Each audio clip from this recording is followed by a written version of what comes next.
Her name is Belle. She is a single mother who pulls no punches. She's sort of straight talking, straight to the point, no flowers, but she's also super strong. Her physical ability is one of the things that was really fun to take advantage of, because it's sort of something that I can inject of myself into her. She comes into the story quite later on. She isn't a widow, but something about her lends itself to the mission at hand, and they pull her in, and because of her being a single mother and the things that she needs, I think she sees it as an opportunity to be a part of something that could help her change her life, really.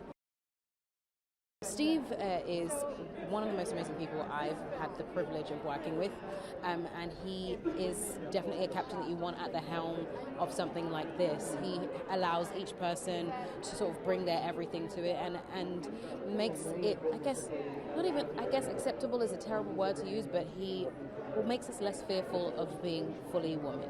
He makes us less scared of using our femininity and our masculinity in combination, which I think is something really special, really. And I think he has this effervescent love for art and telling stories through pictures and music and his actors.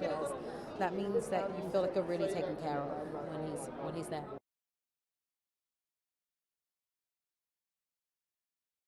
I play Alice, and she's one of the widows, and she's a really interesting journey through the film, because when we first meet her, she's suffering from domestic abuse, and she's a very sort of repressed, very sheltered woman, and because of the death of her husband, she ends up needing to survive, and she meets these women, and she has this really amazing journey of empowerment, really, which is what the film is so much about. Steve is an incredibly sensitive director, and he's incredibly specific, but he sets up an environment to work in as an actor that is so full of trust that you really find yourself kind of challenged but very free. So it's kind of an ideal combination, really.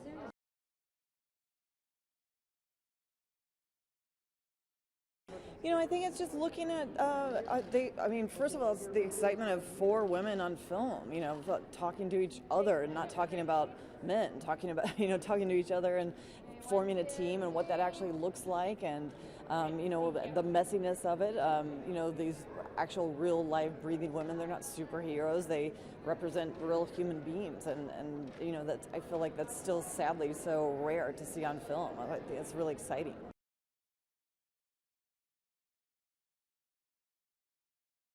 I think the number of incredible actors in this cast is extraordinary.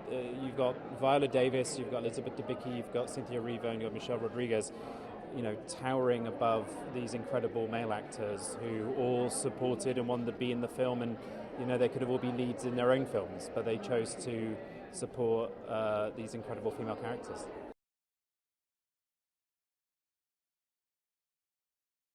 Linda, hard-working Chicago woman, owns a shop. Husband dies. He wasn't really, let's just say, a responsible partner. And when he dies, he leaves her with a lot of debt that she has to pay off. And let's just say that his dealings with the world were on the dark side of the tracks, if you will. And so she has to step outside of her comfort zone in order to sustain her 2 children. What could I say about Steve McQueen? He sees in color, he sees in texture, he sees the subtleties of a human's behavioral evolution. He's looking behind the eyes, he's looking at the energy emanating from a person, and he's looking at the intention behind a person, what drives them. And it's a unique experience to work with a guy like that. It's also a unique experience to have that 1% out of the 99 who's actually working and getting films green lit, wanting to see a feature like this and a story like this, which is very universal, about survival in poverty-stricken urban environment, but through the spectrum of a woman's lens. And I think that that's a very beautiful thing. It warms my heart.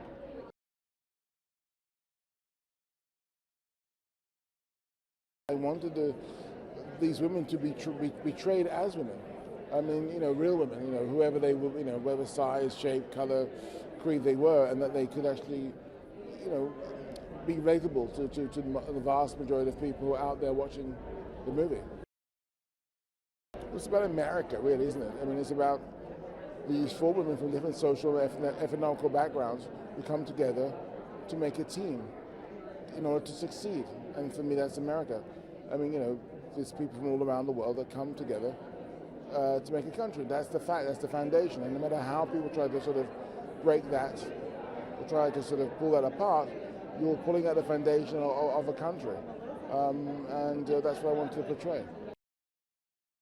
The nucleus of the story was for me the heart, but also I wanted to surround it with the world we live in now, the contemporary economic, social environment we find ourselves in.